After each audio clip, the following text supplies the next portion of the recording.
For a lot of us, the idea of buying a house is less of a plan and more of a meme we share in group chats. But hey, you're here, so let's talk about it. Let's get real. You're Gen Z, navigating TikTok trends, crypto hype, and a global pandemic, all while juggling side hustles and trying to keep your mental health in check. You've been told to work hard, save up, and follow the rules. Now you're eyeing the next so-called adult milestone, buying a home. But is it even possible? You open Zillow, see a haunted shoebox for $500,000, and wonder if the American dream is just a meme. The listings are wild. Tiny studios with character and potential that cost more than your parents' entire first house. It's enough to make you question if you'll ever move out of your childhood bedroom. Here's the thing, it's not your fault. This is a decades-old, systemic problem that's been building for generations. The housing crisis didn't just appear overnight. It's the result of policies, market forces, and decisions made long before you were born. Home ownership, once a symbol of stability and success, now feels like a cruel joke for our generation. The dream of having a place to call your own, to build equity and put down roots, seems further away than ever. They promised us white picket fences, but we're lucky if we get a basement with plumbing that works. For many, the reality is living with roommates well into your 30s, or settling for rentals that barely meet basic standards. The gap between what was promised and what's possible has never felt wider. The game is rigged. Let's break down how and why. It's not just bad luck or poor choices. There are real forces at play making it harder for young people to get ahead. From investors snapping up starter homes to outdated zoning laws, the deck is stacked. It's not about skipping lattes. It's about stagnant wages, soaring rents, and powerful interests keeping us out. The advice to just save more ignores the reality that costs are rising way faster than paychecks. The system is designed to benefit a select few, while the rest of us are left scrambling. In this deep dive, we'll follow the money, expose the broken system, and arm you with the facts you need to fight back. Whether you're dreaming of a home or just want to understand why things are so tough, buckle up, because knowledge is power, and together we can start to change the game. Section 2, the Great Decoupling, where the numbers just don't add up anymore. Your paycheck versus that price tag.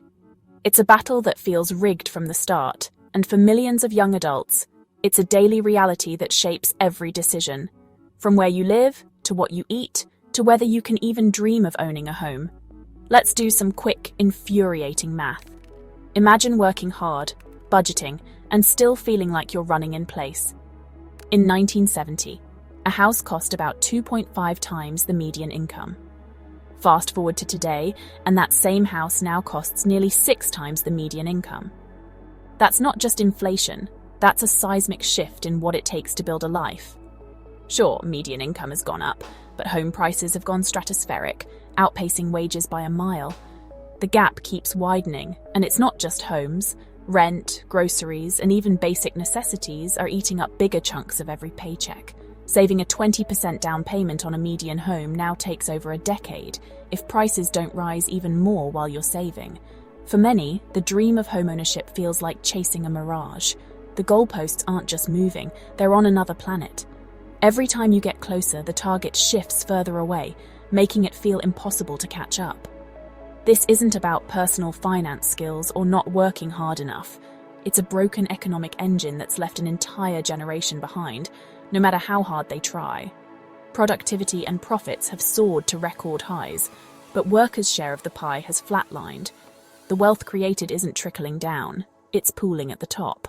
We're more educated and productive than ever before, yet we're further behind when it comes to building wealth, or even just getting by. Degrees and hard work aren't translating into security. The system now rewards those who already own assets, property, stocks, investments, leaving the rest of us scrambling just to keep up with rising costs and shrinking opportunities. It's not a fair fight. The odds are stacked, and the rules seem to change just when you think you've figured them out. And in the end, it's our generation paying the price, struggling to build a future in a system that feels like it's working against us at every turn. Section 3. The rent is too damn high. No, seriously. If you can't buy a home, you rent. That's the fallback plan, right? But for millions of young adults, even renting feels like a luxury these days. The idea used to be simple: rent for a while, save up, and eventually buy a place of your own. But now, that path is blocked for so many. But rent is a trap, a cycle that's almost impossible to escape. Every month, you hand over a huge chunk of your paycheck just to keep a roof over your head, and it never seems to get easier. Rents have exploded. 20%, 30%, even 40% jumps in just a few years. It's not just a few cities either. From coast to coast, rent prices are breaking records, and there's no sign of them slowing down. Landlords keep raising prices while your paycheck barely budges. It's like running on a treadmill that keeps speeding up, but you're stuck in place. Nearly half of US renters spend more than 30% of their income on rent. For many, it's over 50%. That means every other dollar you earn goes straight to your landlord, leaving little for anything else: food, savings, emergencies, or even a night out. Saving for a down payment? Forget it. When rent eats up so much of your income, building up savings feels impossible. The dream of owning a home slips further away with every rent check you write. And this isn't just a big city problem anymore. Rents are skyrocketing everywhere. Small towns, suburbs, places that used to be affordable are now out of reach for many. You're forced into impossible choices: cramming into tiny apartments with more roommates than you'd like, enduring longer and more exhausting commutes, or settling for neighborhoods that don't feel safe or welcoming. The stress is relentless. One rent hike, one unexpected bill, or one emergency away from disaster. The constant anxiety of not knowing if you'll be able to afford next month's rent is exhausting. Renting isn't just expensive, it steals your stability and peace of mind. It's hard to plan for the future when you're always worried about losing your home or being forced to move. The dream of homeownership is about more than just having a yard or a white picket fence. It's about having security, a place to call your own, and the freedom to build a life. By making renting unaffordable, the system keeps us stuck, unable to move forward, unable to save, and unable to build the future we want. And it's costing us more than just money. It's costing us our mental health, our relationships, and our sense of hope for what comes next. Section 4 Wall Street moved into your neighborhood. Think you're competing with other families for a house? Think again. Wall Street, private equity, hedge funds, are buying up homes by the thousands, often in cash. They outbid regular buyers, then rent those homes back at premium prices. This drives up prices and creates artificial scarcity. You're not just priced out, you're shut out. Corporate landlords maximize rent, cut corners, and are often unaccountable. Your future home is just an asset on a spreadsheet to them. Housing is now a financial instrument, not a human need, and it's destroying affordability in communities. So, the obvious solution to a housing shortage is to just build more houses, right? Enter the NIMBYs, not in my backyard. They block new, affordable housing to protect their neighborhoods, using zoning laws as weapons. The result? It's illegal to build anything but single-family homes in huge parts of America. This keeps prices high and locks out new buyers. The hypocrisy: they want their kids to live nearby, but block the very housing that would make it possible. Local opposition strangles supply, keeping the crisis alive. Let's talk about the generational disconnect. Boomers say, just work hard and buy a house. But they played on easy mode. For them, a diploma meant a good job and an affordable home. Their homes became wealth machines as values soared. They see our struggle as a moral failing, not a structural one. This misunderstanding shapes policy.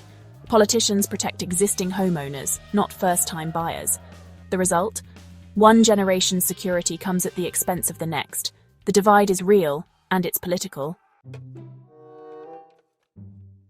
If the problem is obvious, why isn't it fixed? US housing policy props up home values for current owners, not new buyers. The mortgage interest deduction mostly benefits the wealthy. Renters get nothing. Public investment in affordable housing is minimal. The private market builds luxury, not starter homes. Real change would mean taking on powerful lobbies and NIMBYs. Politicians prefer small gestures over real reform. The system is designed to protect the status quo. Renters and first-time buyers are left out in the cold. Thoughts and prayers won't fix this. Only bold policy will. Overwhelmed? Good. Now let's act. First, get political. Become a YIMBY. Yes, in my backyard. Show up at city council meetings, demand zoning reform, and support leaders who prioritise affordable housing. Push for policies that limit corporate home buying and redirect subsidies to renters and first-time buyers. Vote for housing as a human right. Second collective action. Join tenants' unions or advocacy groups. Together, you can fight illegal rent hikes and demand better protections. Power comes from organising. Third, protect yourself. Know your rights as a renter. Read your lease, document everything, and communicate in writing. Landlords count on you not knowing the law. Don't give them that advantage. Knowledge is power, even in a rigged system. Stay informed, stay prepared. The dream of homeownership is on life support, but giving up is exactly what the system wants. Cynicism and apathy only help the status quo. Our generation has already proven we can drive change. Housing is no different. This fight is for our future, our stability, and our communities. It won't be solved overnight, but relentless organising and refusing to be ignored is key. Vote in every election, especially local ones. Support journalism that exposes the crisis. Be loud, persistent, and unafraid to demand better. The path to homeownership may be blocked, but the path to change is wide open. Let's get to work.